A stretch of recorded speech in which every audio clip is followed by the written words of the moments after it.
Fine. So the question is, एक इन्होंने doubts पूछा, यश का डाउट्स है कि using EDL Euclid's division lemma show that the square of any positive integer is either of the form 3m or 3m plus 1 for some integer m. ठीक है, तो कोई भी इंटीजर का जो स्क्वायर है वो या तो 3m और 3m plus 1 के फॉर्म में आएगा.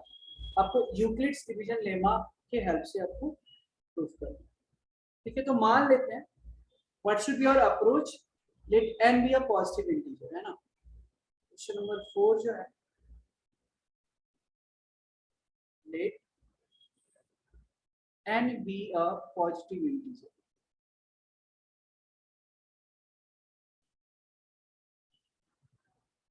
ठीक है, ये वन नोट इसलिए यूज कर रहा हूँ ना कि अगर थोड़ा नेटवर्क इशू दिया हुआ तो ये लिखा हुआ रहता है, सेव रहता है.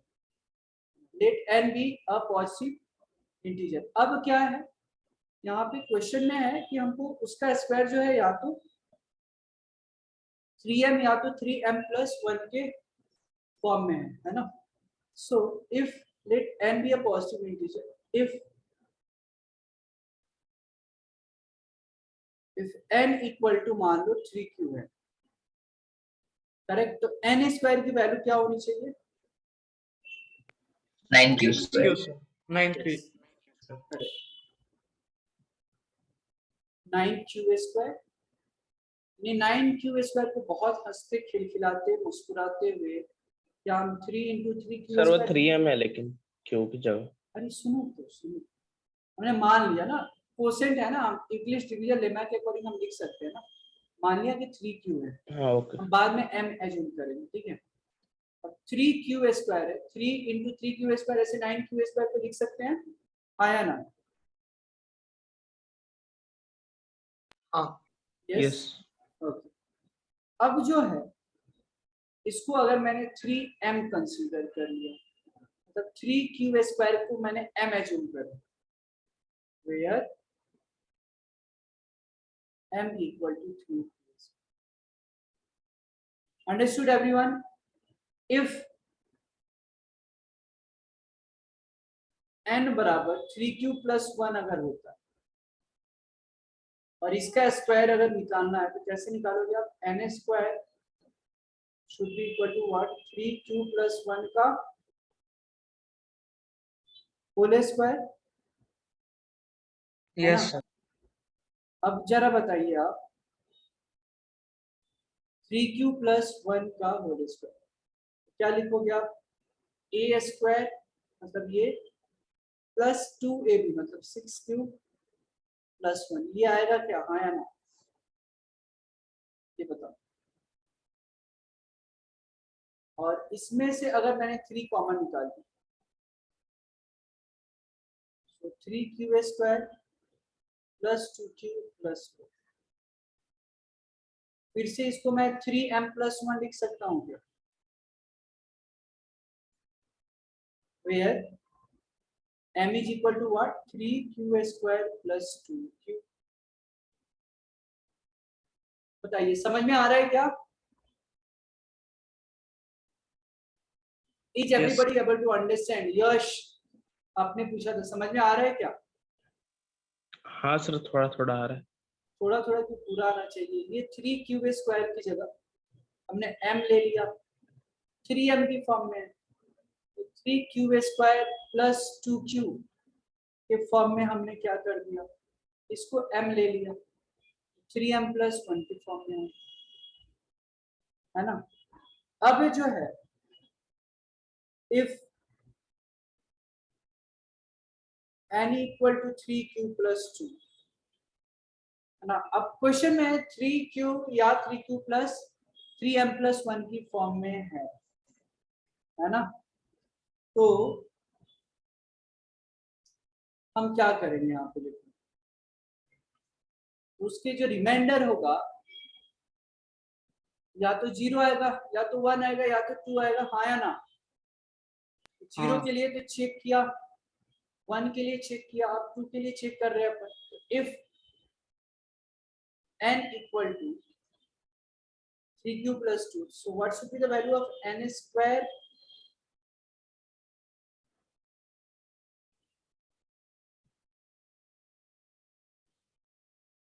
है ना, a प्लस बी का होल स्क्वायर, तो a square 9q square plus 2ab, 12q तो 3 to the 6 to get 12q plus 4. Plus, अब बहुत ही होशियार हो आप लोग, देखो क्या मैं 4 को 3+1 नहीं लिख सकता, हाँ या ना, ये बताओ।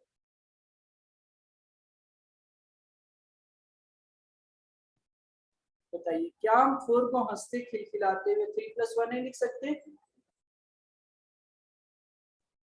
यस लिख सर, नो, सकते हैं. यस। अब इतना से हम 3 कॉमन निकालेंगे, इतना से जब हम 3 कॉमन निकालेंगे सर, तो ये आएगा 3q square plus 4q plus 1 plus 1। अब फिर से इतना को मैं m ले लेता हूँ, उसी के फॉर्म में तो प्रूफ करना है, तो क्या ये फिर आया क्या 3m प्लस 1 के फॉर्म,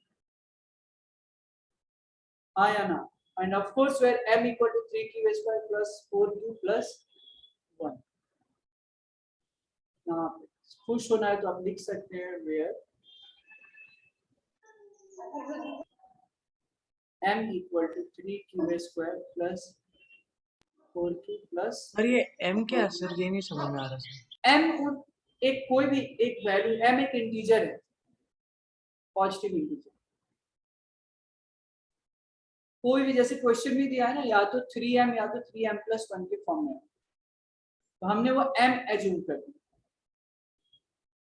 अब देखो जो n स्क्वायर है किस फॉर्म में है, या तो 3m के फॉर्म में है, या तो 3m प्लस 1 के फॉर्म में है, या तो 3m प्लस 1 के फॉर्म में है, हाँ या ना?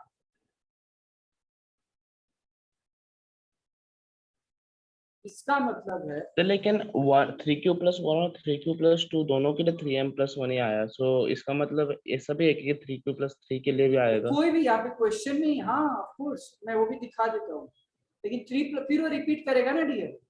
यहाँ पे क्वेश्चन में है कि कोई भी दुनिया का कोई भी पॉजिटिव नंबर लो, उसका स्क्वायर या तो 3m के फॉर्म में आएगा या तो 3m प्लस 1 के फॉर्म में आएगा, राइट?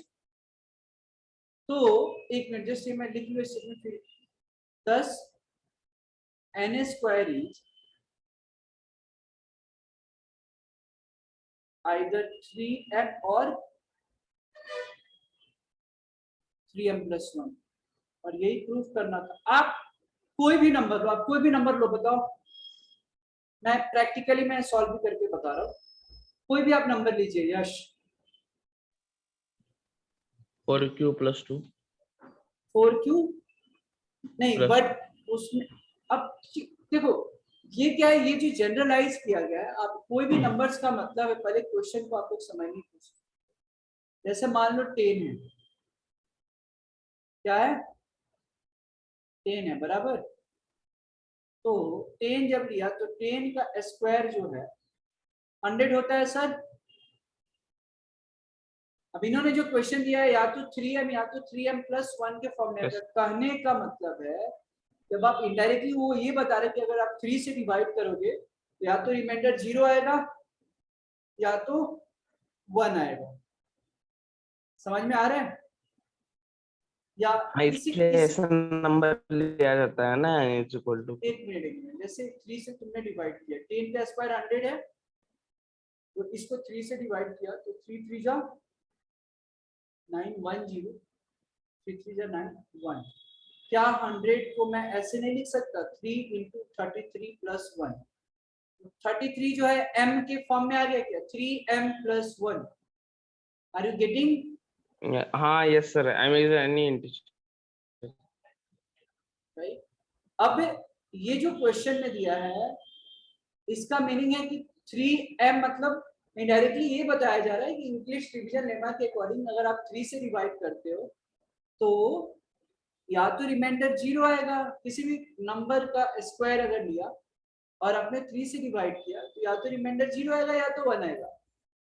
यही है, कोई भी नंबर लो, दुनिया का कोई भी पॉजिटिव नंबर लो, अब 3 से डिवाइड करोगे, पॉजिटिव इंटीजर सा, उसका स्क्वायर लो, तो या तो रिमाइंडर 0 आएगा या तो 1 आएगा 3 से डिवाइड करने के बाद। और इनडायरेक्टली क्वेश्चन में दिया है, इसीलिए तो दिया है 3m और 3m प्लस 1 की form. So this is what we had to prove कि n square is either in the form of 3m or 3m plus 1. बताइए कोई डाउट है क्या?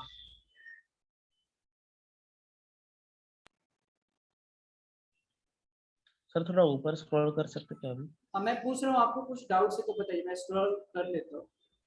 डाउट्स है तो बताओ. सर मुझे n square equals to 3q plus 1 का होल स्क्वायर के बाद में सर नहीं समझ आ रहा सर. ओके मैं बता देता हूँ कि 3q प्लस 1 का होल स्क्वायर आपको पता है, अरे a square yes plus sir, yes 2ab sir, plus b square. अब इसके बाद हमने क्या किया सर, 9q स्क्वायर और 6q दिख रहा है ये, यस सर, 1 को एज इट इज रखा, सिर्फ 9q स्क्वायर प्लस 6q से हमने 3 कॉमन निकाले. ठीक है, यस सर, तो 3 जब कॉमन निकालोगे तो 3q स्क्वायर प्लस 2q आएगा.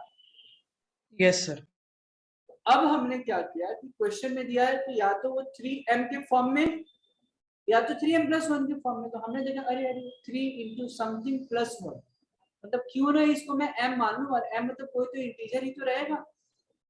आप जब किसी भी चीज से 3 से डिवाइड करोगे तो जो कोसेंट आएगा वो क्या आएगा, वो अगर रिमाइंडर अगर कुछ लिख रहे हो तो कोसेंट तो हमेशा इंटीजर में ही होगा.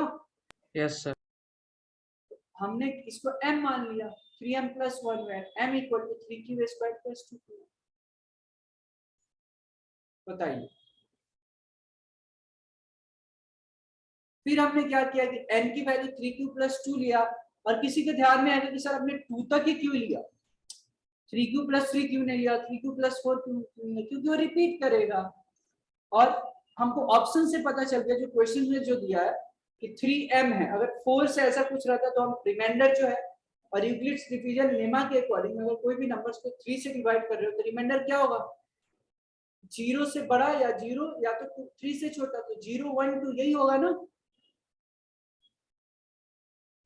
तो हमने 0 के लिए देखा, 1 हाँ के सर, लिए वो देखा, 2 के लिए इस देखा. तरह वो यूक्लिड डिवीजन लेमा का रूल ही है. बोलो आर्यन क्या दिक्कत है?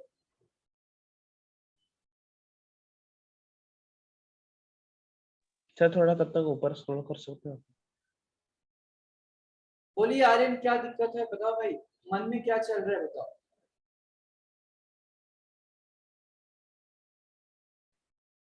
हेलो हेलो आर्यन, आप हो?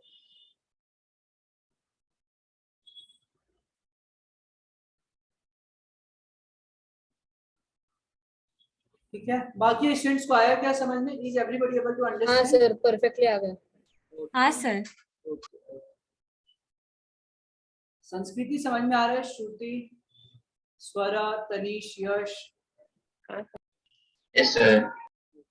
नील, मानस, Yes, sir. Aditya, Amay. Yes. Yes, sir. इसको लिख लीजिए आप लोग. सो रूट 2 को इरेशनल प्रूफ करना है. ठीक है, तो अभी जिस मेथड से मैं बता रहा हूँ रूट 2 को प्रूफ करना, तो इस मेथड को क्या बोलते हैं? Method of contradiction. क्या बोलते हैं? Method of contradiction. कंट्राडिक्शन. सभी बोले क्या इसको बोलते हैं? Method of contradiction. Method of contradiction. Contradiction मतलब क्या? गलत होना, है ना. तो ऐसे क्वेश्चंस के लिए हम क्या करेंगे, इसको सॉल्व करना है. तो व्हाट आई विल डू, सी कि हमको प्रूव करना है ना कि रूट 2 जो है इरेशनल है. मैं मान लेता हूं पहले कि क्या है, रूट 2 क्या है? रैशनल है. ध्यान से सुनो, लेट लिखने की जल्दीबाजी नहीं करनी. I will give you separate time to write. So let root 2 be a rational number.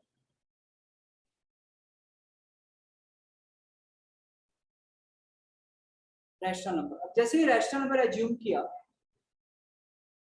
Logic को समझना बहुत इंपॉर्टेंट है, रटना नहीं कुछ. Therefore, can I write root 2 equal to p by q, where p, q are integers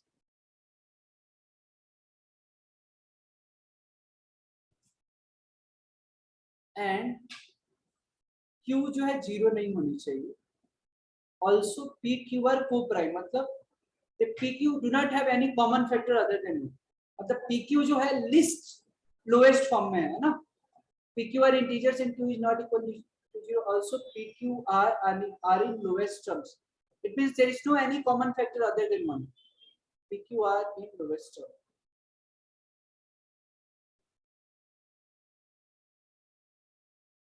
यहां तक समझ में आया क्या सारे स्टूडेंट्स को? ये बताओ.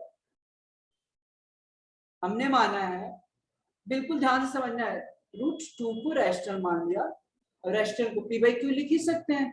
और यहाँ पे डिफाइन किया है कि pq जो है इंटीजर है और q 0 नहीं होगा. q अगर 0 हो जाता है तो क्या होगा? वो डिफाइन नहीं होगा. pq are in lowest terms. It is okay for everyone? यहां तक समझा क्या? ये बताओ students. Are everybody able to understand up to here? Yes sir. बाकी स्टूडेंट्स से आवाज नहीं आ रही है. यहां तक समझ में आया क्या? बस हमने √2 को रैशनल एज्यूम किया, p by q, और यहाँ पे डिफाइन किया कि pq जो है इंटीजर्स है और pq जो है लोवेस्ट टर्म में है. अब जो है स्क्वायरिंग ऑन बोथ साइड्स करेंगे आप. तो देखो √2 का square equal to p by q का होल स्क्वायर. √2 का स्क्वायर मतलब 2 p square by q square. अब इसको क्या लिख सकते हैं? 2q square equal to p square. हाँ या ना? बताइए. यस. Yes sir. ओके. अब जरा बताइए 2q square equal to p square है. इसका मीनिंग क्या है कि 2 डिवाइड्स p स्क्वायर. हाँ या ना? इसका मतलब क्या है? 2 का मल्टीपल है ना. इसका मतलब क्या है कि पक्का जो p स्क्वायर 2 से डिविजिबल है. हाँ या ना?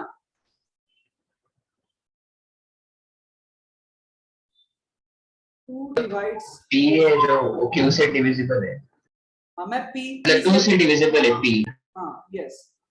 सो 2 डिवाइड्स p स्क्वायर. अच्छा अब बताइए जब 2 डिवाइड्स p स्क्वायर है तो 2 p को भी तो डिवाइड करेगा. Yes sir. है ना? या यस. इसका मतलब है बिकॉज 2 डिवाइड्स p स्क्वायर तो 2 divides p also. 2 divides p. अब बताओ बिकॉज p जो है 2 का फैक्टर है, 2 से डिवाइड हो रहा है, तो कैन आई नॉट एज्यूम कि मान लिया कि लेट या से p इक्वल टू 2k, मतलब 2 से डिवाइड हो रहा है तो कुछ तो 2 का तो मल्टीपल होगा. कैन आई नॉट एज्यूम कि p is the multiple of 2, so I can write p equal to 2k. हाँ या ना? ये बताइए. Yes sir, because p is the multiple of 2, right? Right. Correct correct. तो अब जरा ध्यान से देखना. Because 2 is p is the multiple of 2, so I can write 2k, right? अब फिर इसको स्क्वायरिंग ऑन बोथ साइड्स करेंगे. p इक्वल टू 2k है ना? ये तो आ गया. अच्छा एक काम करो, ये जो p की जो वैल्यू है ना, p इक्वल टू 2k है, तो क्या हम इस एक्सप्रेशन में रख सकते हैं क्या? यहाँ पे रख सकते हैं p स्क्वायर की जगह. p इक्वल टू 2k है, तो क्या ये जो p इक्वल टू 2k की जो वैल्यू है, can I substitute here? Equation number 1 मान लो इसको. Putting the value of p in equation number 1. Putting, तो ध्यान से देखना है. Putting the value of p in 1 equation number 1, मुझे क्या मिलेगा सर? 2q square. p की वैल्यू कितना है? 2k square. बढ़िया. So this will become 4k square. हाँ या ना? यस. बताओ भाई. अब q square equal to 2k square. ये 2 2 जा 4 आ गया. So q square equal to 2k square. इसका मतलब क्या है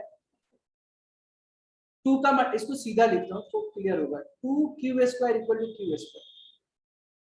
इसका मतलब क्या है कि 2 डिवाइड्स q²।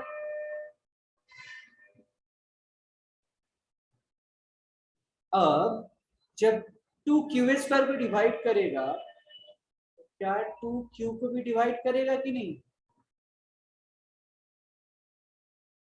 अब जरा देखो, 2 डिवाइड्स p, 2 डिवाइड्स q। इसका मतलब क्या है, p और q के पास दो जो फैक्टर है दोनों कॉमन फैक्टर हो गया। टू जो है p का भी फैक्टर है, 2 जो है q का भी फैक्टर है, हाँ या ना? इसको मान लो स्टेटमेंट ए और statement B. Is everybody able to understand? Yes sir sir. आप ये पूरा होने के बाद एक बार फिर रिपीट कर सकते हैं क्या सर? यस यस यस, मैं एक Thank बार you, sir. पूछ लिया आपको, श्योर। तो पहले सुनना है, लिखना कुछ नहीं। अगर लिखोगे तो समझ में नहीं आएगा, बिल्कुल ध्यान से सुनो। तो अब यहां से देखो, statement 1 p a 2 divides p, 2 divides q। इसीलिए बोला बिल्कुल लिखना नहीं है, मैं लिखने के लिए समय दूंगा। इसका मतलब क्या है, from equation from a and b, from a and b, 2 divides p, 2 divides q। इसका मतलब क्या है कि 2 is the common factor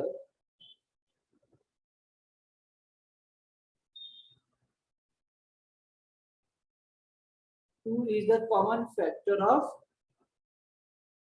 p and q. Therefore, it contradicts our supposition, हाँ या ना?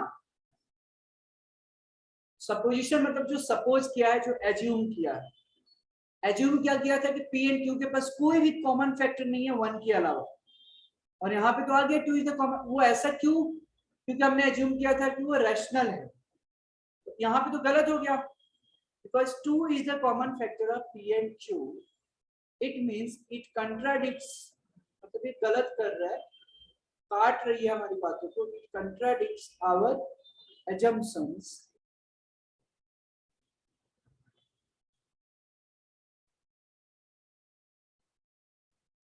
so our assumptions is wrong.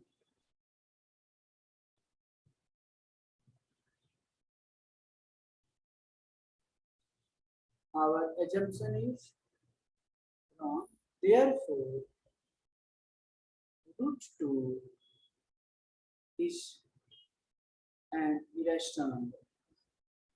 Our assumption is wrong, मतलब that is √2 is a rational। यही assumptions लिया था ना,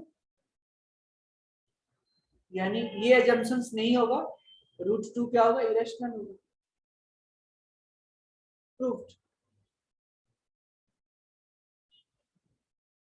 कितने लोगों को समझ में आया जरा बताओ? Just raise your hands, be honest, how many of you are able to understand? Raise your hands, those who understood its request, you can raise your hands. Okay, Neil, Mitali, अवधूत, काफी सारे बच्चों को समझ में नहीं आया है ना? Am I right? मानस, हाँ सर, एक बार सिर्फ रिपीट। नहीं नहीं, फिर से मैं एक बार समझाता हूँ बिल्कुल। यानी निमिष नहीं समझा, Yash, yes Mitali, yes yes, okay. Tanish समझ में आया या नहीं आया? तनिष आया? Okay, Yes, sir. श्रुति समझा?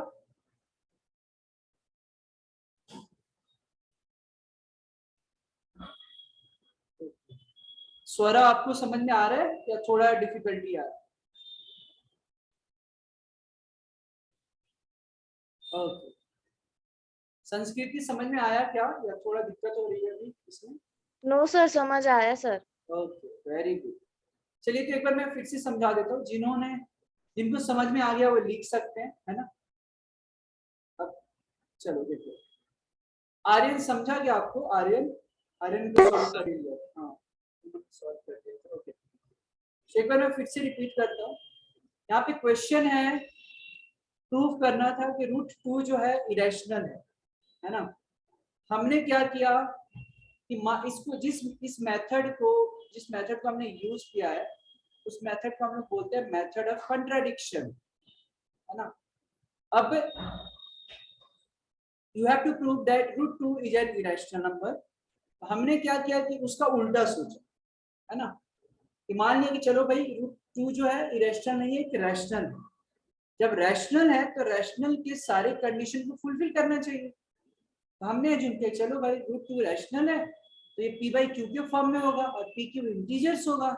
और हमने ये भी एज्यूम किया कि q 0 नहीं हो सकता, ये तो रैशनल का डेफिनेशन है। और ये भी एज्यूम किया कि pq R E lowest term, और pq जो है क्या है, लोवेस्ट टर्म में, मतलब उससे ज्यादा कुछ कोई भी कॉमन फैक्टर नहीं है। There is no any common factor other than 1। Okay, ठीक है, हम लोग यहाँ तक क्लियर है।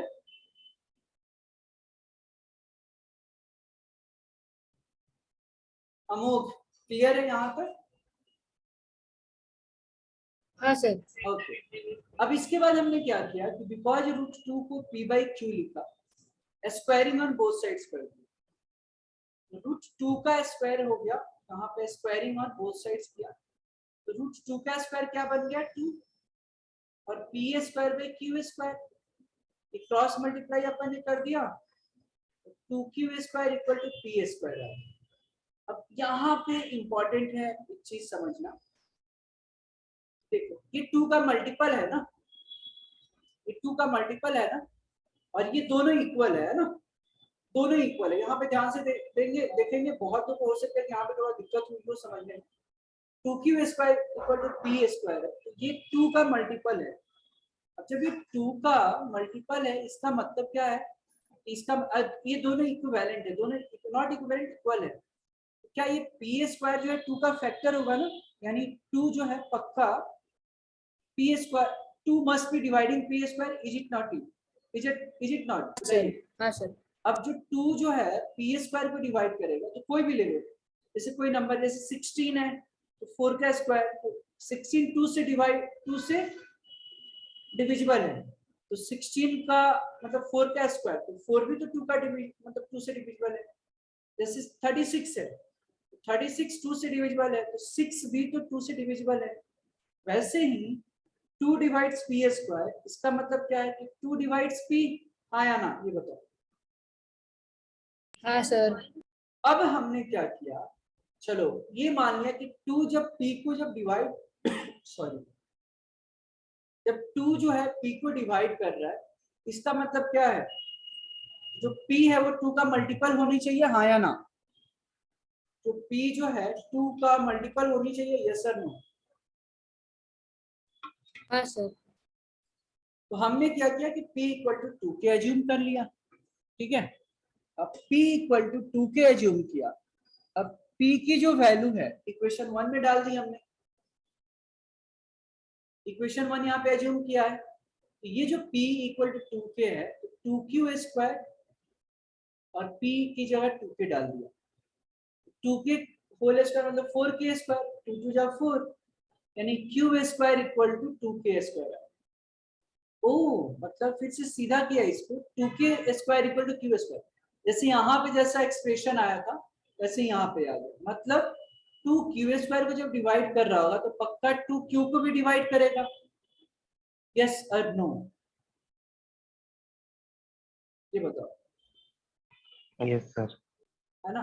अब जरा देखिए 2p को भी डिवाइड कर रहा है, 2q को भी डिवाइड कर रहा है, मतलब जैसे कोई बोले तो भैया 2 तो 4 को भी डिवाइड कर रहा है, 16 को भी कर रहा है, तो क्या 4 और 16 का कॉमन फैक्टर 2 नहीं हो गया? वैसे ही 2p को भी डिवाइड कर रहा है, 2q को भी डिवाइड कर रहा है। इसका मतलब क्या है कि 2 जो है कॉमन फैक्टर है p और q का, यहाँ पे इसीलिए हमने लिखा है from a and b 2 is the common factor of p and q। अब ये कॉमन फैक्टर हो सकता है क्या, पॉसिबल है? हमने ऊपर में ही लोएस्ट टर्म में एज्यूम किया है। लोएस्ट टर्म मतलब क्या, there should be no any common factor other than 1, but यहाँ पे तो एज्यूम किया, बराबर। यहाँ पे तो एज्यूम किया 2 is the common factor of p and q, यानी ये तो गलत हो गया। सर ऐसा कैसे हो गया कि सिर्फ वन ही कॉमन फैक्टर है क्या? वो आप रिपीट कर सकते हो क्या? हाँ, जैसे कोई भी, जैसे मान लो 4/16 है, ठीक है, मान लो 4/16 एक रैशनल नंबर है, हाँ सर। तो इसको अगर लोएस्ट टर्म में करोगे तो 2 2 जा 4, 2 8 जा 16, फिर 2 1 जा 2, 2 4 जा 8, राइट, 1/4 आया। 1/4 आएगा। हाँ सर। तो 1 और 4 में कॉमन फैक्टर क्या है? एक 1 ही है ना, 1 और कुछ तो नहीं है। नहीं। तो वैसे ही p बाई क्यू को हमने लोएस्ट टर्म में एज्यूम कर लिया, राइट। जब लोएस्ट टर्म जब आपने एज्यूम किया तो क्या हुआ वहां पे? Common factor, just 1 minute, let me drink water, थोड़ा पानी में लेकर आ रहा हूं, जस्ट 1 मिनट। समझ में आ रहा है अमोघ? हाँ तो सर यहाँ समझ में आ तो रहा है। दोनों में 1 कॉमन फैक्टर ही होगा, इसके अलावा नहीं होगा। बट यहाँ पे इस एक्सप्रेशन को स्टेटमेंट ए और स्टेटमेंट बी से क्या पता चल रहा है कि 2 जो है p का भी फैक्टर है, 2 q का भी फैक्टर है ना। अब इसका मतलब क्या है? ये जो है, सॉरी, ये जो है हमारे एजम्पशंस को कंट्राडिक्ट कर रहा है। It contradicts our assumptions. जो हमने सोचा है, जो एज्यूम किया, वो गलत है। क्या गलत है? क्या एज्यूम किया था कि √2 जो है रैशनल है। मतलब ये गलत हो गया कि √2 इज रैशनल है। मतलब सही क्या है भाई? इसका मतलब √2 इरैशनल है। इरेशनल है। This was the proof. और इसको एक बार घर पे ना फिर से अच्छे से देखो, एक एक लाइन समझो, and one line actually mean it, है ना, उसका मीनिंग है। So this is the actual proof of like √2 जो है इरेशनल। समझ में आया क्या सबको? हाँ सर आ गया। ओके, सबने लिख लिया? इज नहीं एवरीबॉडी सर। डन? अच्छा, इसको जल्दी से लिख लो फिर, ठीक है। यूक्लिड्स डिवीजन लेमा की मदद से क्वेश्चन सॉल्व करें।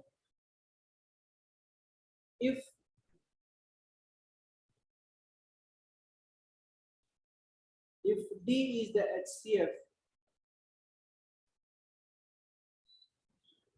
highest common factor, if D is the HCF of 56 and 72, if D is the HCF of 56 and 72, find x comma y, find x comma y satisfying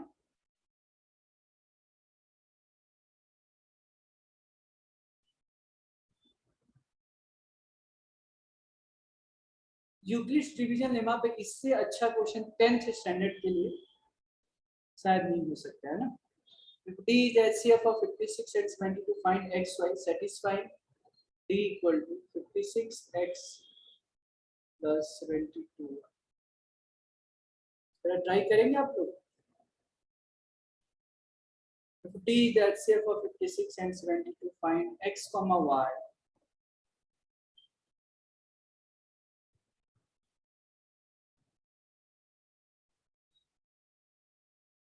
satisfying D equal to 56x plus 22y।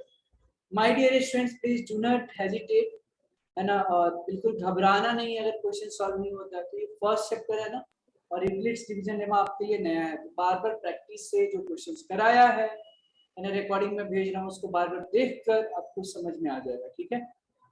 मैं 2 से 3 minute दूंगा इसको, इसके लिए आप जरा try कीजिए।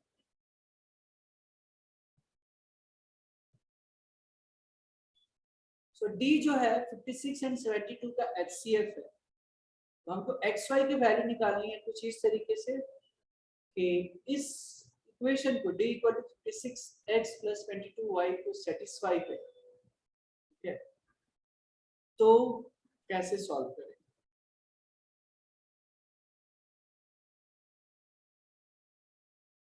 आइए समझते हैं। तो यूक्लिड्स डिवीजन लेमा के अकॉर्डिंग बिल्कुल लिखना नहीं है, ठीक है, आपको समय दिया जाएगा लिखने के लिए, ठीक है। Let me use different color. So applying Euclid's division lemma, applying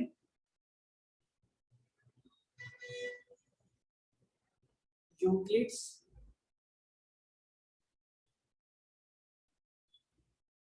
applying Euclid's division lemma.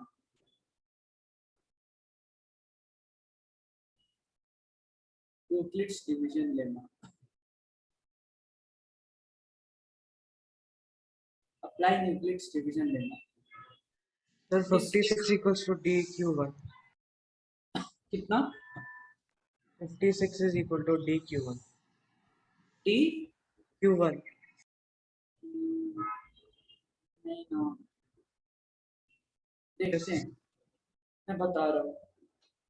Euclid's division lemma apply करना है, ठीक है? किसको? तो 56 एंड 72 में, 256 एंड 72, तो क्या मुझे मिलेगा? 72 इक्वल टू 56 इंटू 1 प्लस 16, ऐसे लिख सकते हैं क्या हम? बताइए।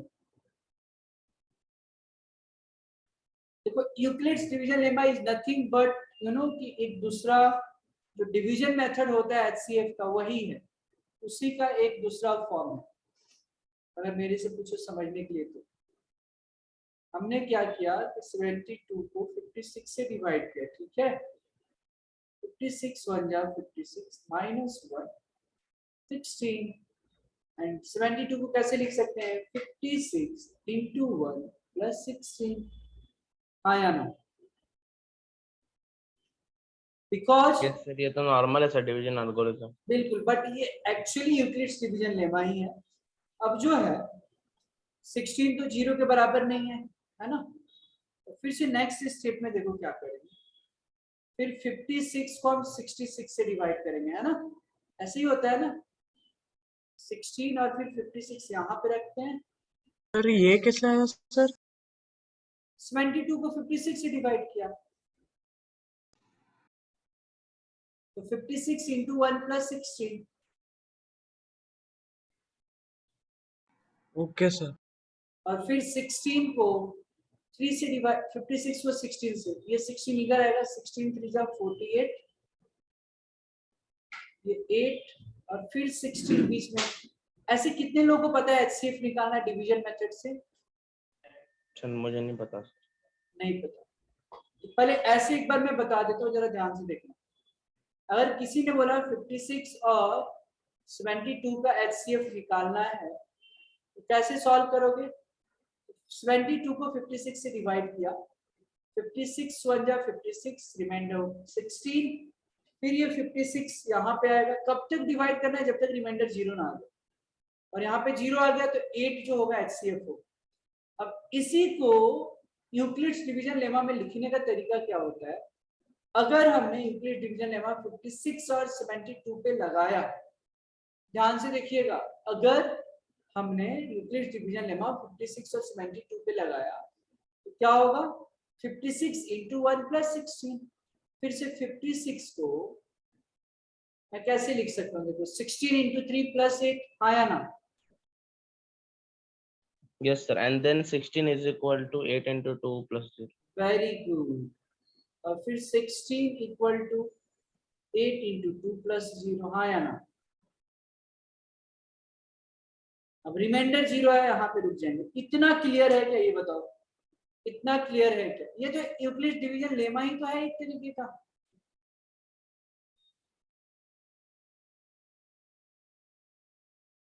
आ रही है क्या समझ में बात मेरी? Yes sir. सारे बच्चों से आवाज नहीं आ रहा है। Yes sir. इतनी अच्छा नहीं है। उतने अच्छा से नहीं आ रहा। और बाकी स्टूडेंट्स की क्या हालत है भाई? सर लेकिन ये हम लोग क्यों कर रहे हैं सर? एचसीएफ निकालने के लिए। अच्छा, 56 और 72 का एचसीएफ क्या होगा? कैसे निकालोगे अगर मैंने बोला तो? सर आइए। मैंने तो नॉर्मली सर 56 और 72 को ऐसा लिया और 8 से डायरेक्ट मतलब हाईएस्ट जो था उसी से डिवाइड कर दिया। वो सर मुझे 11 का टाइम था। बट वो 8 आता कैसे है? There उसे should be divide some prime किया। फैक्टराइजेशन। Prime factorization. तो एक डिवीजन में, हाँ ठीक है, और एक डिवीजन मेथड भी होता है, जैसे अमोग आपने बोला ना कि प्राइम फैक्टराइजेशन, तो दूसरा एक डिवीजन मेथड भी होता है। है ना, ये जो साइड में जो किया ना डिवीजन मेथड ही तो है। और एक्चुअली यूक्लिड्स डिवीजन लेमा जो है बड़े आसानी से मैंने बताया भी था कि वो HCF निकालने के लिए तो होता है, जहां पे रिमाइंडर 0 आ जाए वहां पे क्या हो जाता है, HCF आप वहां पे निकाल सकते हो, सिंपल। अच्छा ऐसे तुम समझो 72 और 56 का ये रफ में करना है ना, रफ में 56 से डिवाइड किया, 56 1 जा 56, 16 फिर ये 56 यहाँ पे आया, 3 जा 48, रिमाइंडर 8 फिर 16 यहाँ पे, 8 2 जा 16 रिमाइंडर 0। जैसे ही रिमाइंडर 0 आ गया मतलब 8 जो है कॉमन, मतलब हाईएस्ट कॉमन फैक्टर है, 8 के अलावा और कोई ऐसा फैक्टर नहीं होगा जिससे 56 और 72 जो डिवाइड हो जाए। आ रही है क्या बात समझ में? हाँ सर, ये तो बात समझ में। हाँ, तो उसको यूक्लिड्स डिवीजन लेमा पे कैसे हम लिख सकते हैं, यही तो है एक तरीके का डिविजिबिलिटी जैसे टेस्ट होता है ना, ऐसे dividend equal to divisor into quotient plus remainder, फिर ये बच गया देखो, dividend equal to divisor into quotient plus remainder, dividend equal to divisor into quotient plus remainder. एक तरीके का हाँ ये सर। यूक्लिड्स डिवीजन लेमा ही तो है। हाँ या ना, जल्दी बताइए आप लोग, समझ में आ रही है क्या बात? यस सर, आ रही है। मेरे दोस्त, और एक चीज छोड़ो, और एक चीज समझाता हूँ, इसको थोड़ा सा साइड में रखता हूँ, एक फ्रेश पेज लेता हूँ आपके लिए समझाने के लिए। ये देखो, आप भी याद रखो, अगर मान लो मेरे दोस्त 2 और 17 का HCF निकालना है, ठीक है, 2 और 17 का HCF निकालना है, कितना होगा HCF जल्दी बताओ?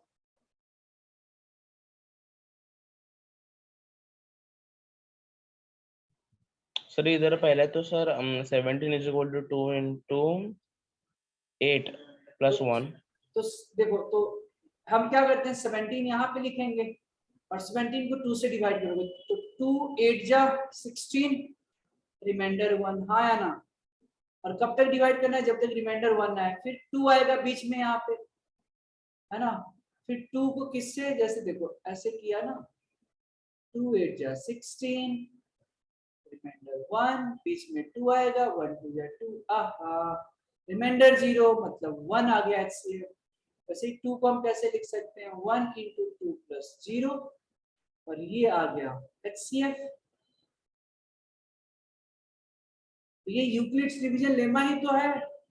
चलो, और कोई अपने मन से कोई दूसरा एग्जांपल देना चाहता है जो HCF निकालने में यूक्लिड्स डिवीजन लेमा की मदद से HCF कैसे निकालते हैं, उसमें दिक्कत हो रही है तो जल्दी बताओ।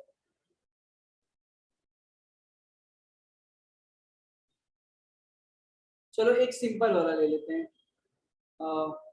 18 और 27, ठीक है, 18 और 27 का अगर मुझे HCF निकालना है तो क्या करेंगे हम, 27 को यहाँ रखेंगे और 18 से डिवाइड करोगे, तो 18 1 जा 18, ये मन में मैं कर पा रहा हूँ, आप भी कर प्लस सकते 9 हो।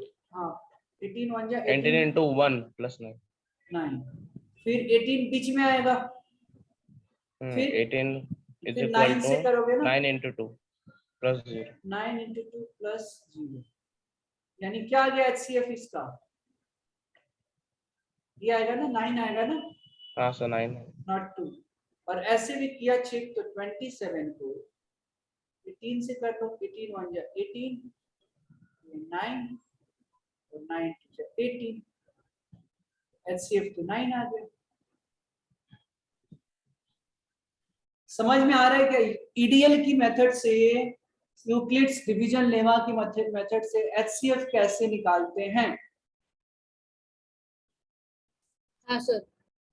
बाकी आवाजें नहीं आ रही है, हेलो हेलो स्टूडेंट्स, बताओ कहाँ पे दिक्कत है, नहीं समझ में आ रहा है तो बिल्कुल बताइए कि सर समझ में नहीं आ रहा है। I be more happy to know and I will be able to help you out. जल्दी बताओ, नहीं तो बताओ कि समझ में आ रहा है क्या, जल्दी एक बार चैट बॉक्स में बता दो, अगर समझ में आ रहा है तो हाँ सर आ रहा है, नहीं आ रहा है तो नहीं आ रहा है, ये बता दो, जल्दी जल्दी बताइए। Is everybody able uh to रहा है सर। understand?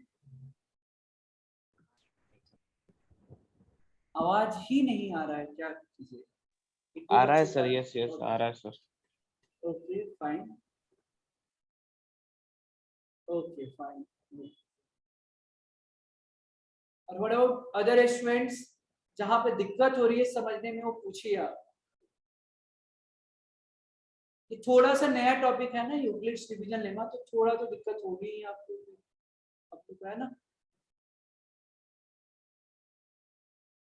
अब इसी चीज, यही चीज तो हमने यूज किया था यहाँ पे,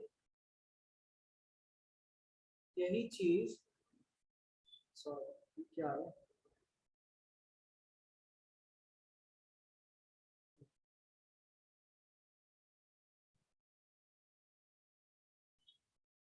यही चीज तो हमने यूज किया था बस।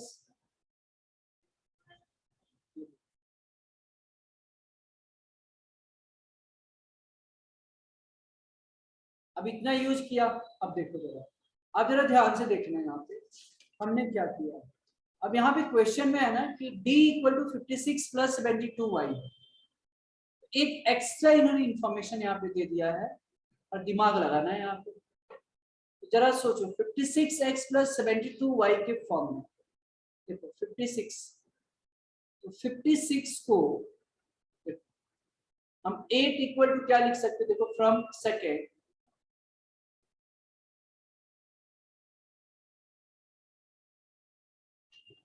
अब रिमाइंडर तो 0 आ गया, लास्ट डिवाइजर 8 है, यानी HCF 8 निकल गया। तो हम सेकंड जो इक्वेशन है हमको इस फॉर्म में लाना है, समझ में आ रहा है क्या? 56x प्लस 72y की मदद उस फॉर्म में लाना है और फिर d की वैल्यू निकालनी है। तो कैसे आएगा, देखो 56 तो यहाँ दिख रहा है, हाँ या ना, 56 यहाँ पे दिख रहा है, अद्वैत बोल रहा हूँ, अवधूत समझ में आ रहा है? 56 जो है यहाँ पे है, तो 56 को क्या मैं ऐसे लिख सकता हूँ क्या, 56 को नॉट 56, 8 को लिखते हैं तब ना। सर जब भी आपने HCF वाला पार्ट बोला था ना सर, तो मैं डिस्कनेक्ट हो गया था सर, तो आप बता सकते हैं क्या वापस?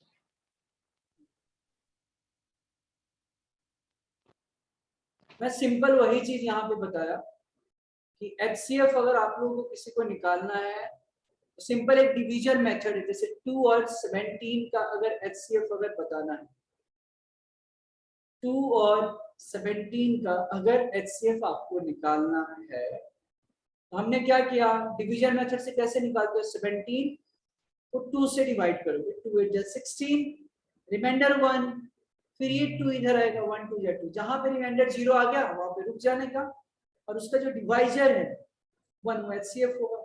तो हमने 2 और 17 के लिए हमने क्या किया कि 17 को बीच में रखा, 2 से डिवाइड किया, तो 2 8 जा 16, रिमाइंडर 1, फिर ये 2 आया, जैसे यहाँ पे 2 आया था, 2 आया, फिर रिमाइंडर 1 रखा, 1 2 जा 2 और रिमाइंडर 0, तो ये 1 आ गया HCF।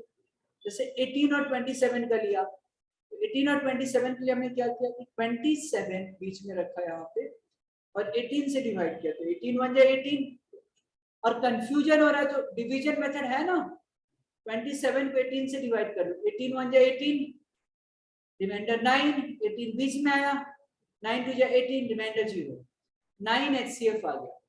So 27 को 18 से लिखा, 18 1 जा 18 प्लस 9, अभी रिमाइंडर 0 नहीं आया है इसीलिए मुझे ऐसे ही करना पड़ रहा है। फिर 18 आया, 9 रिमाइंडर, तो 9 से डिवाइड करेंगे, 9 2 जा 18, रिमाइंडर 0, सो दैट्स व्हाई यहाँ पे HCF 9 आ गया। So the same pattern I am following in this question. हमने इसकी मदद से, EDL की मदद से HCF निकाल लिया, समझ में आ रहा है? जैसे 72 है, 72 और 56 का HCF निकाल लिया, 8 आया यहाँ पे, देखो यहाँ पे रफ में, ठीक है आर्यन, समझ में आ रहा है? Yes sir. है ना। अब जो है 8 को, अब यहाँ पे क्वेश्चन में d equal to 56x plus 22y, हमको d की मतलब xy की वैल्यू निकालना है, और इस फॉर्म में अगर आ जाए मतलब उस एक्सप्रेशन में 56 और 72 आनी चाहिए। तो हमने सोचा अच्छा 56 किधर है, सेकेंड वाली इक्वेशन में है ना। तो 8 बराबर क्या हो जाएगा, बिल्कुल घबराना नहीं है, बहुत नेक्स्ट क्लास में और ज्यादा क्वेश्चंस करेंगे, टेंशन नहीं लेना, ये थोड़ा अच्छे लेवल्स का क्वेश्चन था। 8 बराबर क्या हो जाएगा, 56 माइनस 16 इंटू 3, हाँ या ना ये बताओ। यहां से 8 इधर आएगा, 16 इंटू 3 लेफ्ट हैंड साइड में आएगा, तो ऐसे लिख सकते हैं क्या, जल्दी बताइए। Yes sir. अब जरा देखो 8 बराबर ऐसे ही रखना है, 8 बराबर 56 माइनस 16 को क्या लिख सकता हूं मैं, देखो यहां से फर्स्ट इक्वेशन से 16 की जगह क्या मैं ऐसे लिख सकता हूँ 72 माइनस 56 इंटू 1, हाँ या ना। जैसे 8 को सेकेंड इक्वेशन से लिखा वैसे ही फर्स्ट इक्वेशन से हमने 16 इज इक्वल टू क्या हो जाएगा 56 इंटू 1 लेफ्ट हैंड साइड में जाएगा क्या, so that will become 72 minus 56 into 1। Clear हो रहा है क्या? यस सर आ रहा है। अब जरा बता दो भाई, अब जरा बता दो, हम लोग लास्ट स्टेप पे ही है। 56 माइनस ये 3 इंटू 72 आएगा, चलो ये माइनस माइनस प्लस 56 इंटू 3 आएगा, हाँ या ना। अब जरा देखो कितना इंटरेस्टिंग सा इक्वेशन आ गया है। हमको इस फॉर्म में करना है 56x प्लस 22y, तो 56 इंटू 1 56 इंटू 3, तो ये दोनों मिलकर कौन सा दोनों, ये 56 और 56 ये दोनों मिलकर क्या 56 इंटू 4 लिख सकता हूँ क्या, और माइनस ये देखो प्लस की फॉर्म में है तो हम इसको ऐसे लिख माइनस 3 इंटू 72 लिख सकता हूँ क्या, हाँ या ना। समझ में आया सर। अब आ मजे गया की सर बात है, 56 और 72y। हाँ अब मजे की बात है, t इक्वल टू क्या आया है सर 56x प्लस 72y, बस कंपेयर कर दो। 56x तो है ही, यहाँ पे 56x की जगह क्या है 4 आ गया, और y की जगह क्या आ गया -3 आ गया। ऑन कंपेयरिंग आप इनफैक्ट d की भी वैल्यू पूछा होता तो निकाल सकते थे, d की वैल्यू 8 है। So on comparing x equal to 4 and y equal to -3, ये था आपका आंसर। सर सोचने वाला क्वेश्चन था बहुत, इस क्वेश्चन को दोबारा घर पे करना है, कंसिडरेशन पे नहीं था। खुद से है ना, इस क्वेश्चन को दोबारा घर पे करना है, जो इरेशनल प्रूफ करना सिखाया वो भी और ये भी। नेक्स्ट क्लास में हम और अच्छे बढ़िया बढ़िया क्वेश्चंस करेंगे, अच्छे लेवल्स का करेंगे, है ना। ये थोड़ा सा Euclid division level, Euclid division lemma थोड़ा प्रैक्टिस करेंगे, नई चीज है ना, इसलिए आपको थोड़ा सा दिक्कत आ सकती है, बट उससे घबराना नहीं है। वीडियोज को आप बार बार देखें, मैं रिकॉर्डिंग भी मैं भेज दूंगा तो और ज्यादा क्लियर होगा। फिर भी कुछ डाउट्स होता है आप बिल्कुल पूछिए, ठीक है। समझ में आया क्या सारे बच्चों को? Yes, is this clear to everybody? Aryan, Aditya, yes sir. Yash, Amogh, Anay, Avdhoot, yes sir. Yes sir. Neel, Yes, Sanskriti, sir. Shruti, Tanish, Yes, Yash दोनों यश, समझ में आया सर। इसको लिख लीजिए आप लोग जल्दी से।